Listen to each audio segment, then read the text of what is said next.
Diesmal geht es um das Thema Yoga-Business Ideen mit Weitblick. Es gibt einen ganz, ganz wichtigen Punkt, den viele übersehen. Und zwar, um Yoga zu unterrichten, musst du nicht in einem Yogastudio oder in einem Turnsaal oder im Park Yoga unterrichten. Es gibt unendlich viele Möglichkeiten, deine wertvollen Fähigkeiten als Yogalehrerin im Berufsleben einzusetzen. Und dabei ist es egal, ob du es wirklich Yoga nennst oder ob dein Yoga wirklich auf Yogamatten stattfindet oder nicht. Und um dir das zu veranschaulichen, habe ich heute eine ganz besondere Gesprächspartnerin eingeladen, die nämlich genau das gemacht hat. Orsi ist Yogalehrerin aus Ungarn und sie hat ein eigenes NGO-Projekt Move to Be You ins Leben gerufen. NGO, das steht für Non-Governmental Organization und das wird in Österreich und Deutschland oft einfach nur als gemeinnütziger Verein bezeichnet. Aber das ist noch nicht das Besondere an dieser Idee.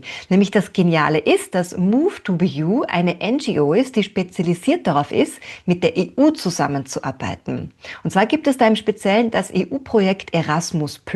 Und das ist keine Studentenaustauschbörse. Erasmus+ ist ein Projekt der EU mit einem Fördertopf von über 26 Millionen Euro für Kooperationen zum Thema Bewegung, Sport, Integration, Bildung und vieles mehr. Wie Orsi das jetzt genau geschafft hat, mit diesem Projekt mit der EU zusammenzuarbeiten, das erfährst du im Interview heute. Wenn du Yogalehrerin bist oder gerne eine werden möchtest, dann solltest du unbedingt zu meiner nächsten Yoga-Business-Webinarreihe kommen. Das Yoga-Business Bootcamp findet statt vom 15. bis 17. Mai 2026 live online um 0 Euro inklusive Aufzeichnung.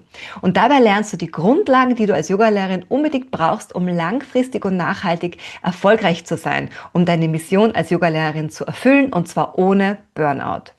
Dabei geht es unter anderem um die Frage, wie baust du ein Yoga-Business auf, das wirklich zu dir passt und was fehlt dir noch, um als Yogalehrerin so richtig durchzustarten. Melde dich jetzt gleich an, du findest alle Links dazu in der Beschreibung unten in der Textbox, genauso wie alle Links zu Move to Be You. Jetzt wünsche ich dir ganz viel Spaß mit dem Interview mit Orsi über ihr NGO-Projekt Move to Be You. Willkommen zum Flylight Yoga Podcast für Yoginis, Yogalehrende und alle, die es werden wollen. Ich bin Lisa und bilde seit über 12 Jahren neue YogalehrerInnen aus. Hier bei mir im Podcast erfährst du alles Wissenswerte rund um das Thema Yoga praktizieren und unterrichten. Es geht um verschiedene Yoga-Stile, Philosophie, Asanas, Anatomie, Didaktik, Klassenplanung, Yoga-Business und mehr. Yoga ist Einheit in Vielfalt. Deswegen habe ich die Yoga-Ausbildung Multistyle entwickelt und unterrichte sie in Wien und online. Alle Infos dazu findest du auf flylightyoga.net. A big warm welcome, hello, to this new podcast episode. I'm super happy today. I have a very good friend of mine, and today I have Orsi here from a very special organization. The organization is called Moved to Be You, and I'm super interested in talking to Orsi today about her association. And I would like to hand over the first question to you already, Orsi. Welcome. Could you introduce yourself? Who are you? Where are you from? And what part does yoga play in your work and in your life? Hi, thank you, Lisa, for inviting me for this podcast. So yes, I'm Orsi. I'm originally Hungarian. We met in Vienna, where I have founded the organization Move to Be You, which is an NGO. And how is yoga playing a role in my life? I met yoga when I was still teenager in Hungary, and my mother dragged me for some classes where there was only old people. So I was like, it's maybe not for me, but I like stretching and I enjoy. And then my life path brought me to Asia, where I was living and working for 7 years. And in between these works, I had a time when I was working in Nepal, in Kathmandu. There was a yoga studio directly in the city center in Tamil, where my office was. And one of my friends from climbing, she did a yoga teacher's training course with them. So it was not like a residential when you go and eat and sleep there. So I was going every afternoon and morning from the office. And like this, I did the 200 hours one with really amazing Nepali teachers. And since then, it didn't only stay in my mind, but it's really part of my body and my nutrition and my being in general. And now it's also part of my work. This is so interesting because, as you said, we met in the year 2018 in Vienna, and we met through acro yoga. I Yeah, remember we were both practicing acro yoga, and there was a really vivid community in Vienna there, and still at the moment. And I just realized that that was the exact year when you found your association, Move that's to Be right. You. So interesting. I remember once we even talked about it because I didn't know at the time what an NGO was. And then I found out that it's a really interesting way how to organize your association as this non-governmental organization. Yeah. I found it so interesting. I first thought it's only like non-profit, but I think it's more than just non-profit. How would you describe an NGO? Yes, so actually in Austria they are called Verein. So it really depends on which country you belong to and which kind of rules they have. In English we call it non-governmental organization. In Austria it can be non-profit, but it can be different categories in the case of Austria. What it means, it's we are working with social field. So anyone who is in the social sector doing something for the community, for the benefit of the society or the people in general. So I think that those are the ones that they are called NGOs. So they work not for profit. So they supposed to if they gain some income, then they are using it for the community and for the growth and for reaching out to different kind of groups of people. Exactly. I think it's all about reinvesting and to making the NGO bigger in the sense of like improving the mission and reaching more people to reach the mission. And Yes. your association, I like the name so much. Moved to be you. It says already so much. Do you know how you came up with the name and what does the name mean for you? Yes, so actually it's moved to BU Bewegung für Wohlbefinden because in Austria we even had to add this extra name because it's not enough just to have like one, so you have to have like a description. So the sub name is Movement for Well-being. So I was consulting with some of my American friends because I wanted to say move to be yourself, and then they told me that this is not correct in English grammatically. So somehow we came up with the move to be you, but luckily people, even if they are not native speaker, they understand what it means, that it's a certain kind of movement which you are doing for yourself, so for your own self development. Yeah, so nice. And actually, it's almost the same like what the mission of yoga is, like move to be you, like what we do in modern yoga, the hatha yoga, where we use movement to kind of Yeah. find back to our true self. So was super inspiring for me to hear this, and I was not surprised that you, as an acro yogian, exactly ended up in this field. And the projects that you do, it's super interesting. I find it so interesting because the projects that you do, most of them are international, right? They're not like happening in just Mhm. one country. It's very Yes. often a cooperation of different partners, as you told me. And you have also a very interesting structure that you get fundings from the European Union, from one specific program, if I'm correct. Could you explain a Mhm. little bit more about this? Yes. So our organization specifically is working with the EU funded projects, EU co-funded projects, as they call it currently. This program is called Erasmus Plus. What is very important about Erasmus, that this is not the Erasmus for the university students. It's not an exchange between the students. This is a program that is open for every age group, depending on what is the project about or what is the topic. It can be accessible for a variety, from the young people to the middle age to professionals to adults until seniors. This is a funding program that the EU is actually more than 30 years old now, this program, and the EU puts aside taxpayers' money to fund international learning opportunities for people, and this is part of their approach to create collaboration, peace, understanding, and better inclusion for the countries within the European Union. But the good thing is that Europe has a wider vision, so they don't limit only for European Union countries, but there are also specific partner countries, as they call it, who can also participate. So, for example, Ukraine or Turkey or Georgia, Azerbaijan, things like, or even the North African countries. So they could also be included in some projects. So interesting. So it's usually also people from different countries coming together in one project, Yeah. which is super interesting. I love that approach. And it's so interesting to know that there's programs like this that we can actually use to participate or to use as a business idea. I find this so clever.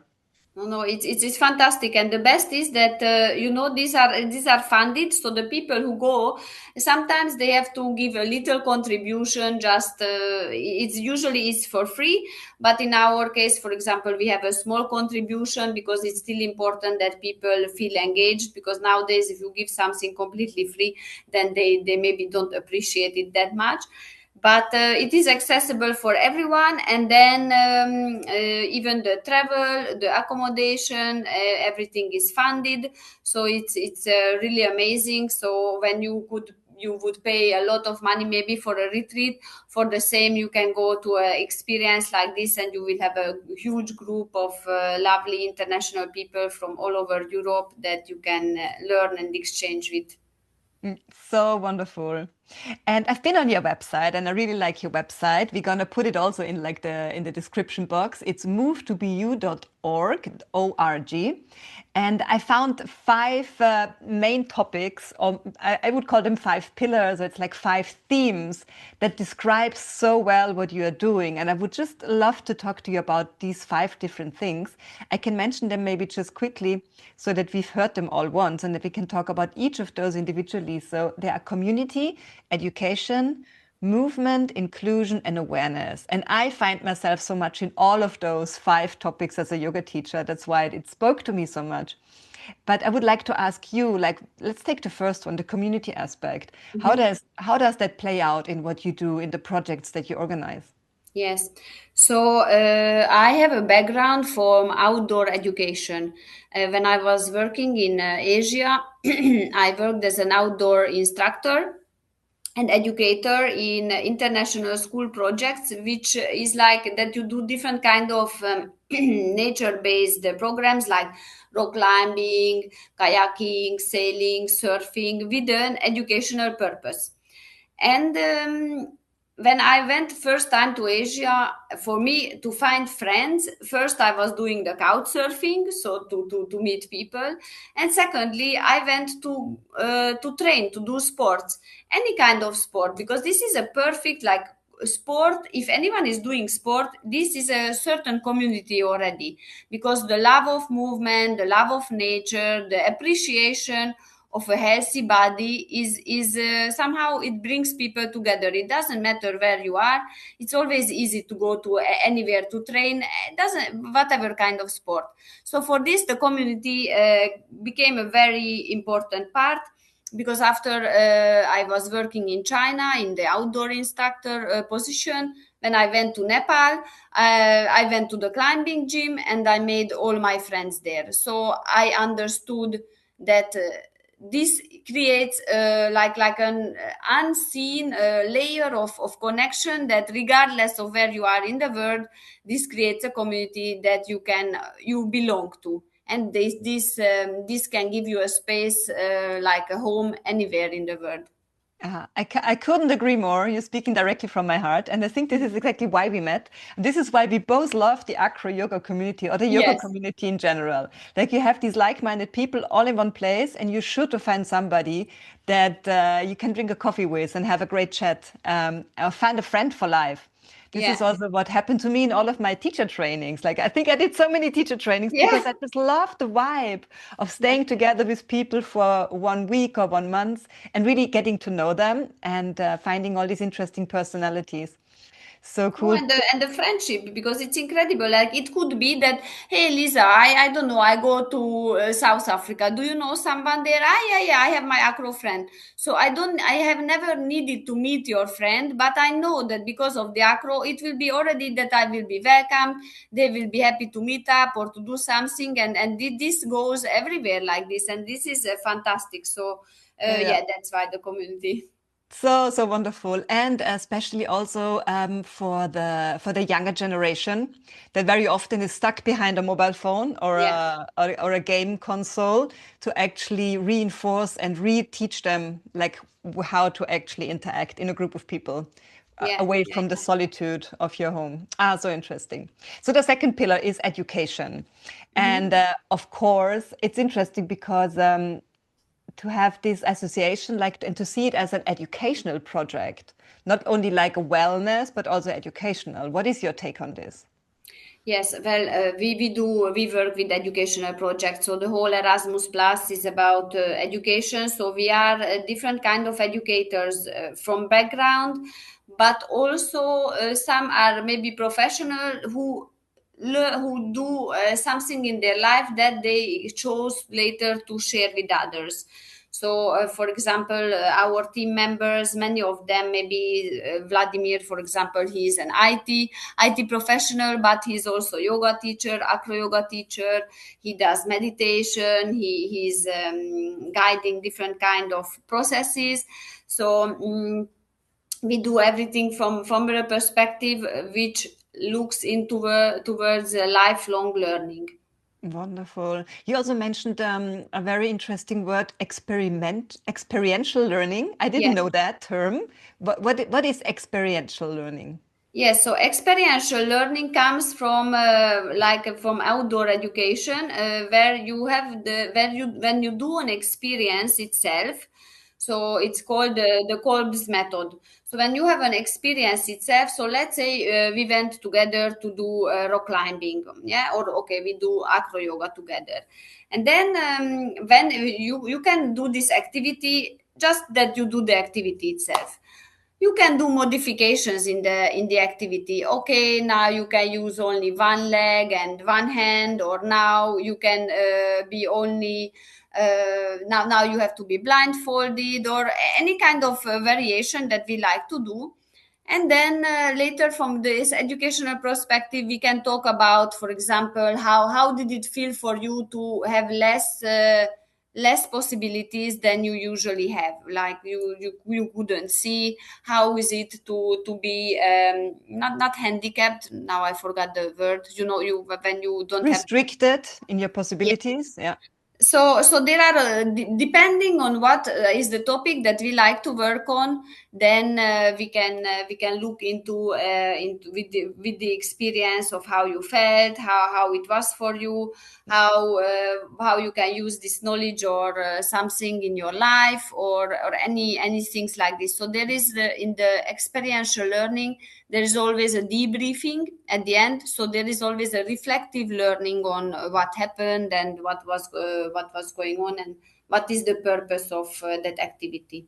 And what directly comes up for me in my yoga background and as a yoga teacher is like it's exactly what we do in yoga as well. Like we practice on the yoga mat. Yeah, But then we reflect on like how do I take what I learned now on the yoga mat into my real life and how can I yeah. transfer all of the yoga philosophy, for example, like the ahimsa, the non-violence, like in my body, in my mind, Mhm. to take it from the practice like into real life and to reflect on how can I actually take the learning from this container to where it actually really matters in my relationships. So interesting Yes. and such a huge place to start teaching from. Yeah, exactly. So there is so many. It's like an endless amount of possibilities, and that's the beauty. Because I studied as a teacher in university, but I didn't want to become a primary or a high school teacher where you have to teach based on the book and you have to do every approach in that kind of sense. So I wanted to use the creativity and use approaches which make like more sense, and they are more tailored to life and to what we need in our life. Absolutely. And it brings us directly also to like the next pillar, which is movement. And you call it Mhm. specifically movement for self-empowerment, to feel Yeah. alive and to develop skills. How does Yes. that show up in your project? So how it works is I work. I'm specifically inspired to do self-development courses. I have a background in neuro-linguistic programming. I'm a coach for that. I do also Silva method and different kind of positive psychology related coaching techniques. And what I discovered on my own journey for my own self was when, let's say, you go to a psychotherapist or you go to someone to talk about something. It's not enough to have a talk, or is not enough to journal, or is not enough. I don't know. There are a lot of different techniques, but what it helps is that you integrate also things into the body, because there are certain layers of our psyche which you cannot enter in a conscious way.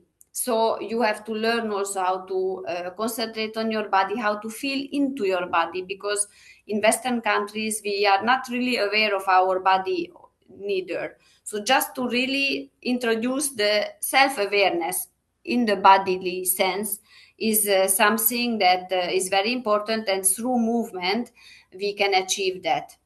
Yeah.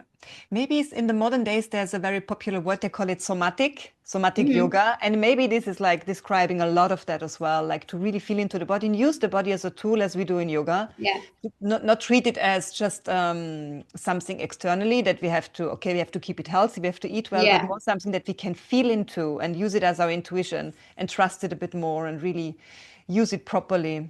So yeah. interesting. And again, another amazing parallel to what we do in the yoga. I love that.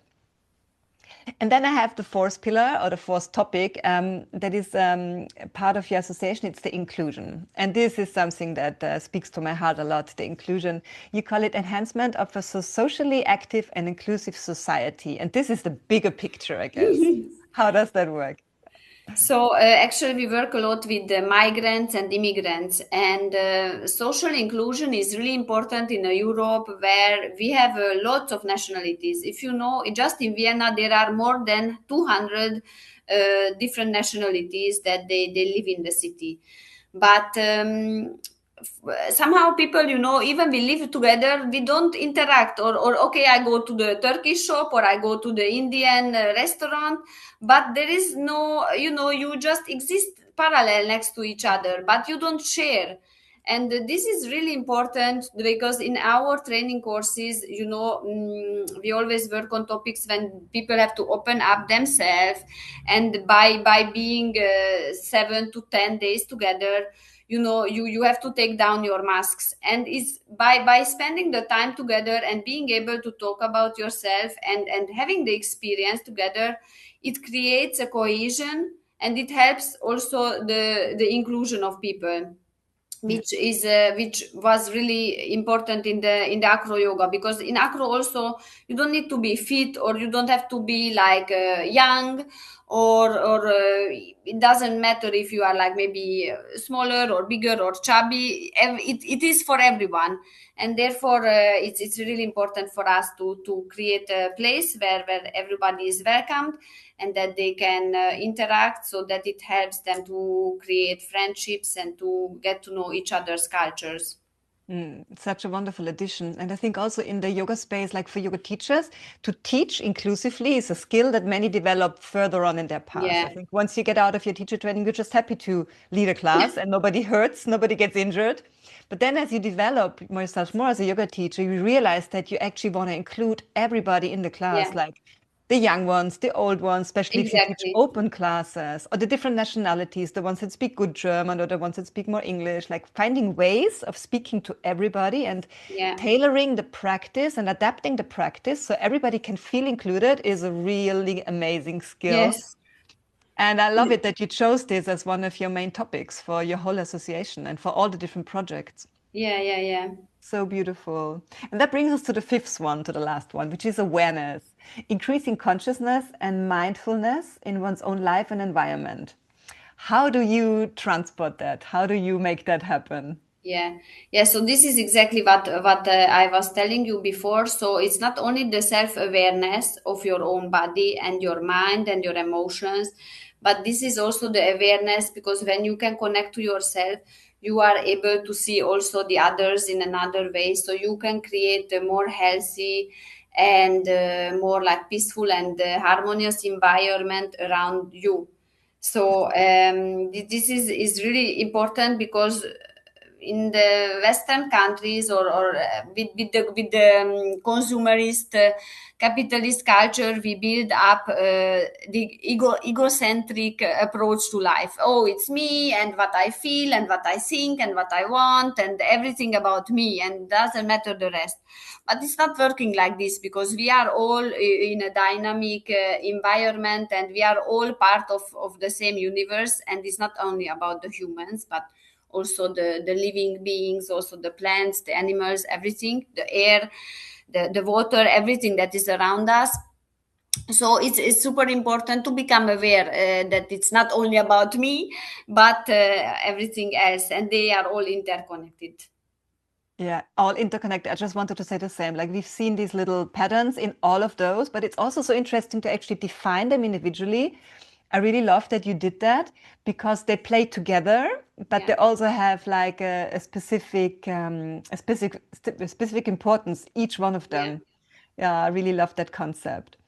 And you do many different projects. And I just wanted to ask you, do you have like a favorite or a very popular program or project that you did recently that maybe spoke to your heart, or maybe one that was very challenging?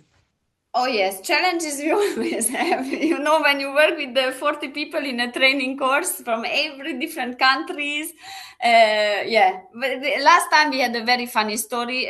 We had a cook coming from Serbia last year.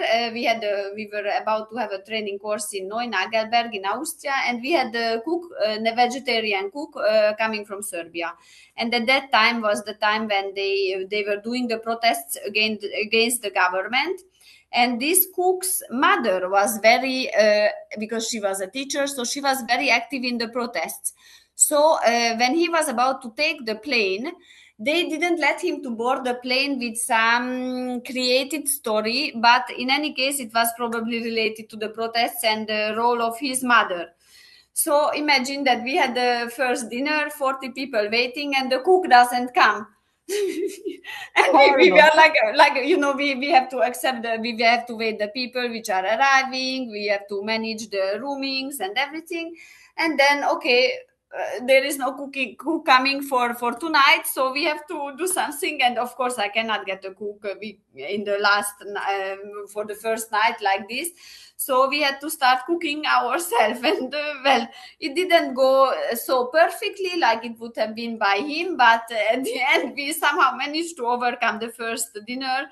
And then luckily he could take the plane the next day. So the police made him pass. But yeah, it was really really stressful, let's say.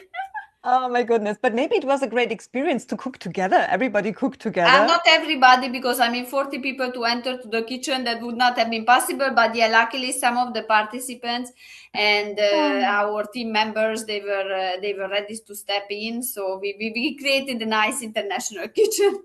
Amazing. And I guess this is what you have to do. Like, it's like if you lead a retreat, sometimes Yeah, these things happen. Like, you lead a yeah. retreat, you lead a teacher training, there's always these unforeseen things, and you have to improvise and find a solution last Yes. minute. Yeah. Oh, It's an wow. ad hoc, anything can happen. Amazing.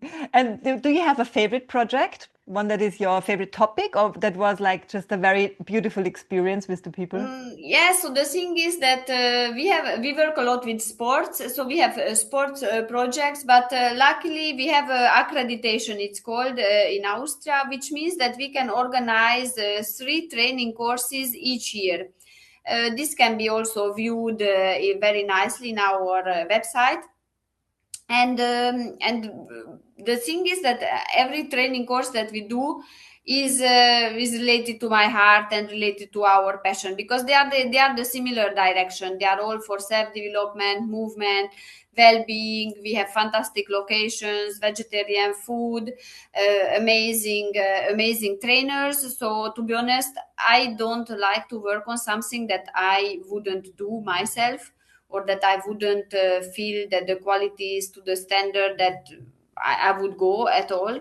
So therefore, I love them all. Like really, they are really super nice. And we're gonna have the first one now in May, in 2 weeks, and I'm really looking forward to that. Nice. What is the topic of the training now in May? It's called Elemental Power. So we're gonna work on the 5 elements, and our teachers, they are Tai Chi master, and they are different kind of movement teachers, positive psychology, and group dynamics, and a lot of fantastic practices background. So it will be very nice. So beautiful. I had two titles that really stood out for me. I saw that you're doing digital detox training, which I think Yes. is so important. Probably everybody of us needs that, from young to old. I mean, the oldest maybe not so much, the seniors, but for sure the Oh, younger believe ones. me, yes. And all the middle-aged ones. So interesting. And I saw stress to strength, and that really Mm. spoke to me as well. For me, it sounded a bit like burnout prevention or Yeah. like coming down. And I guess many of us can relate to that. And I can totally see that you're creating such a big value with all of those trainings. And is this the Thank you. only job that you do? Is this your main job at the moment, or do you have other Yes. things? Yes, because I'm also the founder and also the president of the NGO. So for me, this is my full-time job. And then we have, based on the projects, we have lovely people that are working with us. But yeah, for me, it is my full-time, because this has to be led and to deal with all the partners and participants. Imagine that we have more than 120 people just on the training courses each year, and they are coming from all over the place. And this is just the training courses, but we work also with other kind of projects. So in one year, up to 150 people going all over the place is a lot of lot of That's a things. lot. A lot to organize. And almost to me, it looks like you're almost like the owner of a yoga studio. I can like totally compare this Yeah, to the owner of a yoga studio. So much to organize. You yeah. have to organize the teachers, the venues, the food. You have to organize probably the administration side of all of that. And how much do you still teach yourself? Do you mainly organize or you also teach? Yes, so I used to teach in the first 6 years, and now I became more like a consultant to our trainers, because, as you said, Lisa, have a very good understanding of how much components are needed for. You have summarized it very well. So because of all the components, I used to do everything, but then it took a toll on my health, because I can get headaches very easily. So after 6 years, that every training course I had a headache at least for 1 or 2 days, like a full migraine. When I'm in the bed, I cannot get up and everything. So I stopped last year to teach in our courses, but I do still sometimes workshops, or when they invite me for some places, or if in festivals, or make some presentations in some other courses. So for example, we have different type of courses which are not trainings, but when we share our methods to partners who like to learn it and to use it in their own organizations, so in those kind of times I can teach there. So that's good. Yeah, and you're still there, like you're always there when it happens. You're kind of part of the team, you're part of Yeah. the venue, you're like in the experience. And I think, we have like seasons in our life. Like me, I used to teach a lot. And now as I Mm. organize the teacher trainings, also I teach less. Like I Yeah. teach in the teacher training, but I teach much less because it's a lot of organization and my heart is really in the project. So sometimes we Yeah. have to like find the balance of how much really teaching. Um, Exactly. or organizing and making it happen. So Yeah. it's like it's a balance we have to find. And I think maybe sometimes it's more and then it will be less again. And it sometimes fits also to the life cycle, life circle that we have are on our own. Yeah, exactly. Because when it's your own, you are responsible for everything, so you have to make sure that it works. But therefore, I'm very happy if I'm just invited as a teacher somewhere or just invited to present, because then it's perfect. I don't need to organize. I'm not responsible for participants. I'm just here to teach or something, and then it's perfect. Then I can really. I would love to do more of that also, to be honest, because now before my own NGO I cannot do it, but for others it can be possible, and then I can really just enjoy the teaching spirit and so on. Yes, wonderful. So maybe this could be an invitation to everybody. If Yeah. you need a teacher, let us know. And if people want to experience and find you, they can do this on the website. Is that the best place to find out? Yes, on the website you can see all of our social media also, so you can see what we do, or there is the email address and everything, so that it's very easy. We have also a community chat group in the WhatsApp and Signal, which is for the Viennese community, but we have also one for the alumni group of those participants who have been with us before, because then we keep posting about our upcoming opportunities and learnings, so that the people have the possibility to apply and go to those kind of places. So we run these too. So because sometimes now on the social media, there are too many threads, so you cannot see anymore out of the hundreds that you follow. So because of this, we made also this chat group, so that we just post but without spamming. Perfect. We will link everything in the description box, the movetobu.org. And so, thank you so much, Orshi, to come into this interview. It was such a pleasure to reconnect with you and to hear about all the wonderful things that you do. And I hope I will see you very soon back in Vienna one day. Yes, thank you, Lisa, so much, and it was really lovely to speak to you. And yeah, let's see. We could do something maybe together in Vienna for the community. That would be Mm, really really cool. absolutely. Thank you so much. Speak to you soon. Bye bye. Thank you. Bye. Juhu, du hast es geschafft bis zum Ende der Podcast-Folge. Wenn sie dir gefallen hat, dann lass mir doch bitte eine 5-Sterne-Bewertung hier, damit auch andere diesen Podcast finden können. Wenn du noch Fragen hast, dann schreib mir jederzeit gerne an lisa@flylightyoga.net. Ich freue mich immer von dir zu hören. Alles Liebe und bis bald.